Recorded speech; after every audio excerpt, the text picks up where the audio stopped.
Tropical Typhoon, Chairman TV. Weather update.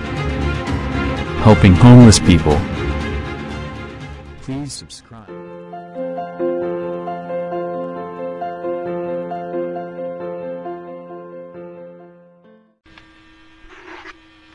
Magandang umaga po. Ito po ang latest update natin ngayong araw, February 18, 2024. Nananatili nga pong umiiral sa ating bansa itong easterlies at tuluyan na nga pong nawala itong northeast monsoon o yung amihan. At asahan naman natin may mga pagkakataon po na muli itong bubugso at ito po posibleng makaapekto muli sa parte ng Luzon. Sa ngayon nga po halos sa buong bansa pagdating nga po ng tanghali ay mararanasan po natin yung maalinsang panahon. May mga posibilidad po ng mga localized thunderstorms sa may eastern section ng Mindanao, sa may parte ng Visayas at ilang bahagi ng Bicol region. At ayon naman po sa advanced weather forecast ng European Center, wala pa rin po tayong anumang posibleng bagyo na minomonitor na posibleng makaapekto sa ating bansa. At yung ating gale warning po dyan sa may eastern section ng Visayas, eastern section ng Catanduanes, eastern section po ng Mindanao ay aabot nga po ng hanggang 2.3 to 2.5 meters yung taas ng alon. Kaya iba yung pag-iingat po sa ating mga kababayang mangingisda dahil medyo malakas po yung alon sa ating mga karagatan. Dahil po yan sa malakas na pagbugso ng hangin nitong easterlies. Dumako na po tayo sa ating rain map animation kung saan nga yung mga lugar na posibleng makaranas ng pag-ulan. Dito nga po mamayang alas 10 ng umaga asahan natin may tsansa ng thunderstorm dito nga sa eastern section ng Mindanao, sa may parte ng eastern section ng Visayas at dito rin po sa may parte ng Rojas, sa may parte po ng Iloilo.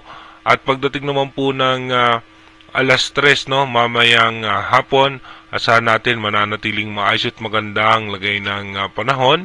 At pagdating naman po ng alas 6 ng gabi, wala naman tayong inaasahan na mga posibleng malalakas na pag-ulan. Pagdating naman po ng alas 10 ng gabi mamaya, maayos at maganda pa rin po ang lagay ng panahon. Asahan natin yung localized thunderstorm sa northern portion ng Palawan at sa western section nga po ng Mindanao. Dumako na nga po tayo sa ating advanced weather forecast.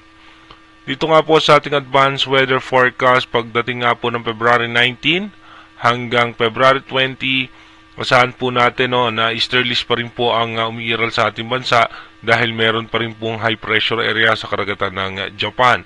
By February 21 hanggang February 22, dito po dahan-dahan po muling bubugso yung northeast monsoon. Magkakaroon ng shear line sa may parte po yan ng Taiwan. Pagdating naman ng February 23 hanggang 24, dito po asahan natin easterlies pa rin po ang nakakaapekto sa ating bansa. Pagdating po ng February 25 hanggang 26, dito po may chance pong muling bumugso yung northeast monsoon o yung amihan sa may parte ng northern Luzon. At magkakaroon nga po ng dalawang posibleng sama ng panahon sa parte po yan ng karagatan ng Japan at wala naman pong direktang epekto yan sa ating bansa. Pagdating naman po ng February 27, nakikita nga natin itong kumpulan ng kaulapan na ito na posible nga pong magdala ng pag-ulan yan sa parte ng Mindanao. At kung mapapansin natin, muli nga pong bumugso yung northeast monsoon o yung amihan. Again, inuulit po natin yung ating advanced weather forecast is possible scenario pa lamang po yan. Malaki pa rin po ang tsansa na magbago po yan. At konting kalaman lang po para sa ating mga kababayan, yung mas mainit na temperatura ngayon ay nasa parte ng dito po sa Indian Ocean at dito sa may parte ng Australia kung saan nga po mas maraming bagyo ang nabubuo ngayon sa mga nabanggit na lugar. Again, inulit ko po, mag-iingat po tayo palagi. God bless po sa ating lahat.